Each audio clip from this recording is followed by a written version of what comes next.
morning, University Language Centre. How can I help you? I'm interested in doing a language course. I did Mandarin last year and now I'd like to do Japanese. Can you give me some information about what courses are available at your centre and when they start, that sort of thing? Yes, certainly. Well, we actually offer a number of courses in Japanese at different levels. Are you looking for full-time or part-time? Oh, I couldn't manage full-time as I work every day, but evenings would be fine and certainly preferable to weekends. Well, we don't offer courses at the weekend anyway, but let me run through your options. We have a 12-week intensive course, 3 hours, 3 nights a week. That's our crash course, or an 8-month course, 2 nights a week. I think the crash course would suit me best, as I'll be leaving for Japan in 6 months' time. Are you a beginner? Not a complete beginner, no.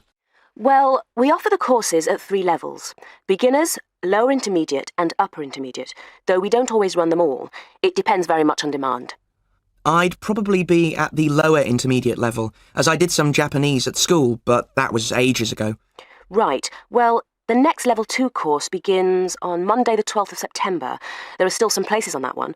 Otherwise, you'd have to wait until January or March. No, I'd prefer the next course. Now listen to their conversation and complete the form. Right. Can I get some details from you then, so I can send you some information? Sure. What's your name? Family name first. Haggerty, Richard. Hagarty? No, Hagerty. Oh, OK. And your address, Richard? Well, perhaps you could email it to me. Right. What's your email address? It's Ricky45, that's one word, RICKY45, @hotmail.com. And I just need some other information for our statistics. This helps us offer the best possible courses and draw up a profile of our students. Fine. What's your date of birth?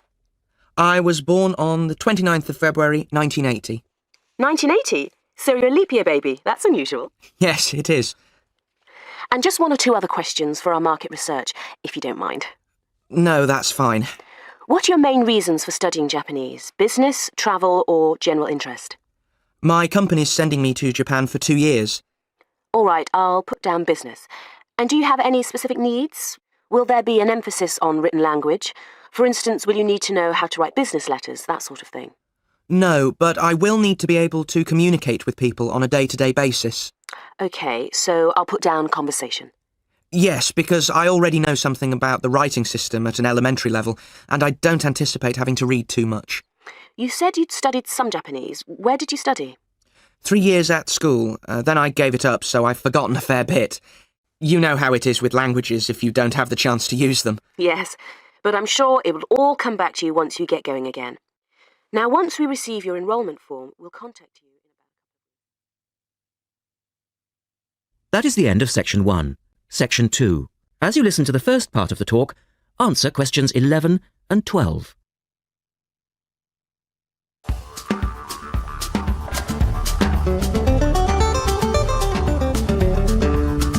Welcome to this week's edition of Countrywide. And today, we're taking a look at a number of different breeds of working dogs. And here to report on the dogs with jobs is Kevin Thornhill. Thanks, Joanne. Well, yes, dogs with jobs is the subject of today's program. Dogs have earned themselves a reputation over the centuries for being extremely loyal. And here's a little story which illustrates just how loyal they are. Just outside the country town of Gundagai in Australia is a statue built to commemorate a dog which sat waiting for his owner to return to the spot where he'd left him. Well, the story, which was immortalised in a song, has it that the poor dog died waiting for his master, 5 miles from Gundagai, which is where they built the statue. Now that's what I call loyalty. As the talk continues, complete the table for questions 13 to 20. Well, because of their loyalty and also their ability to learn practical skills, dogs can be trained to do a number of very valuable jobs. Perhaps the most well-known of working dogs is the Border Collie sheepdog. Sheepdogs which work in unison with their masters need to be smart and obedient, with a natural ability to herd sheep. Some farmers say that their dogs are so smart that they not only herd sheep, they can count them too. Another much-loved working dog is the guide dog, trained to work with the blind. Guide dogs, usually Labradors, need to be confident enough to lead their owner through traffic and crowds, but they must also be of a gentle nature. It costs a great deal of money to train a dog for this very valuable work, but the guide dog associations in the UK, America and Australia receive no government assistance, so all the money comes from donations. Another common breed of work dog is the German Shepherd. German Shepherds make excellent guard dogs and are also very appropriate as search and rescue dogs, working in disaster zones after earthquakes and avalanches. These dogs must be tough and courageous to cope with the arduous conditions of their work, and so that they can be sent anywhere in the world to assist in disaster relief operations, effective dogs and their trainers are now listed on an international database. When you arrive at an airport here, you may be greeted in the baggage hall by a detector dog, wearing a little red coat bearing the words "Quarantine." These dogs are trained to sniff out fresh fruit as well as meat and even live animals hidden in people's bags. In order to be effective, a good detector dog must have an enormous food drive. In other words, they must really love their food. At Sydney Airport, where there are 10 detector dogs working full-time, they stop about 80 people a month trying to bring illegal goods into the country. And according to their trainers, they very rarely get it wrong. Another famous working dog is the husky.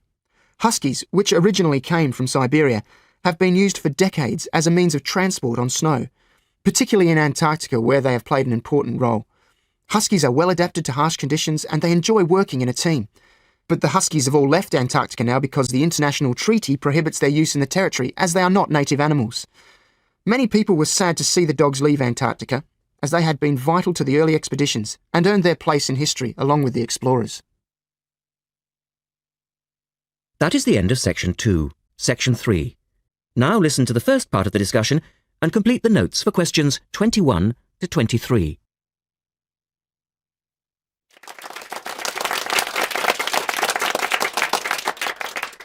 We're very pleased to welcome to our special interest group today Dr. Linda Graycar, who is from the City Institute for the Blind.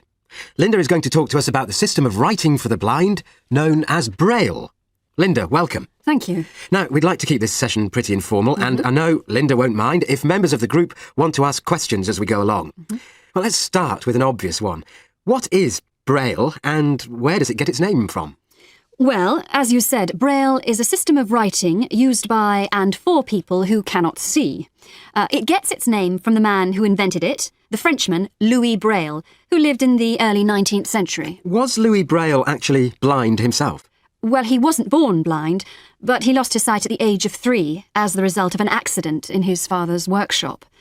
Louis Braille then went to Paris to the National Institute for Blind Children, and that's where he invented his writing system at the age of only 15 in 1824, while he was at the institute. But he wasn't the first person to invent a system of touch reading for the blind, was he? No, another Frenchman had already come up with the idea of printing embossed letters that stood out from the paper, but this was very cumbersome and inefficient. Did Louis Braille base his system on the first one? No, not really.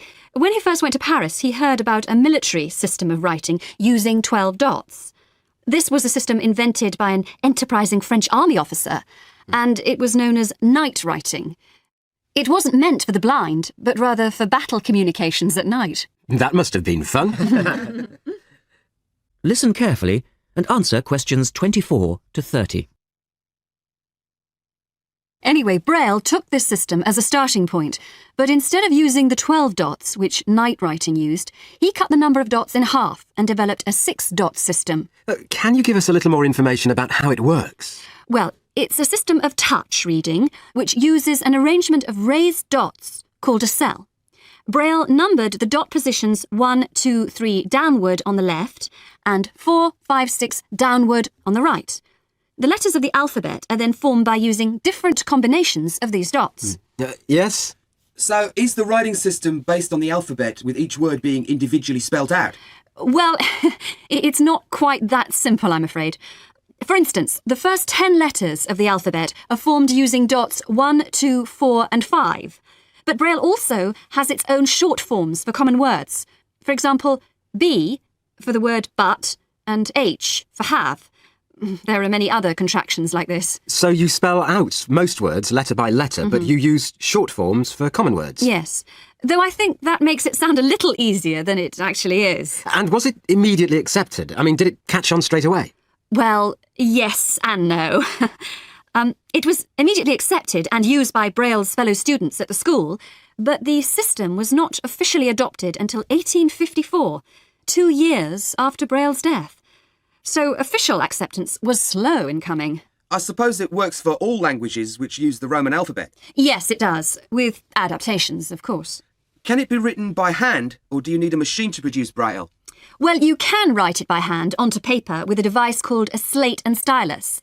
But the trick is that you have to write backwards, from right to left, so that when you turn your sheet over, the dots face upwards and can be read like English from left to right. Oh, I see. But these days, you'd probably use a Braille writing machine, which is a lot easier. And tell us, Linda, is Braille used in other ways, other than for reading text? Yes, indeed. In addition to the literary Braille code, as it's known, which of course includes English and French, there are other codes. For instance, in 1965, they created a form of Braille for mathematics. I can't imagine trying to do maths in Braille. Yes, that does sound difficult, I agree. And there's also a version for scientific notation. Oh, and yes, I almost forgot. There is now a version for music notation as well. Well, thanks, Linda. That was most interesting. Now, does anyone have any last questions? Yes. Roughly how long does it take to learn to read Braille? Can you do it in a day? Listen carefully, section 4. Now listen carefully and answer questions 31 to 35. We're going to look today at some experiments that have been done on memory in babies and young children. Our memories, it's true to say, work very differently, depending upon whether we are very old, very young, or somewhere in the middle. But when exactly do we start to remember things? And how much can we recall? One of the first questions that we might ask is, do babies have any kind of episodic memory? Can they remember particular events? Obviously, we can't ask them, so how do we find out? Well, one experiment that's been used has produced some interesting results. It's quite simple and involves a baby in its cot, a colourful mobile, and a piece of string. It works like this.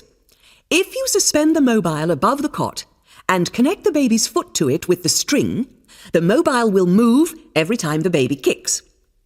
Now you can allow time for the baby to learn what happens and enjoy the activity.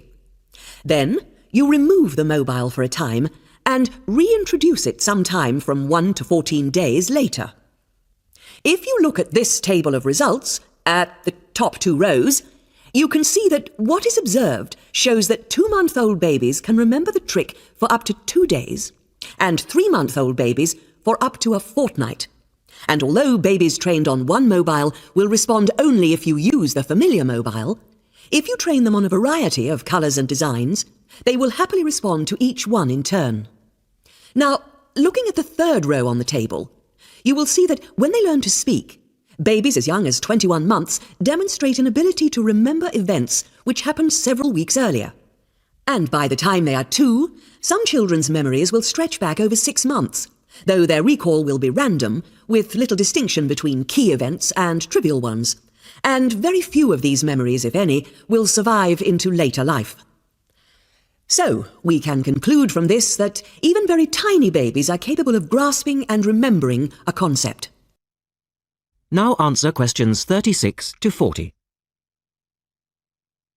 So, how is it that young infants can suddenly remember for a considerably longer period of time? Well, one theory accounting for all of this, and this relates to the next question we might ask, is that memory develops with language. Very young children with limited vocabularies are not good at organising their thoughts.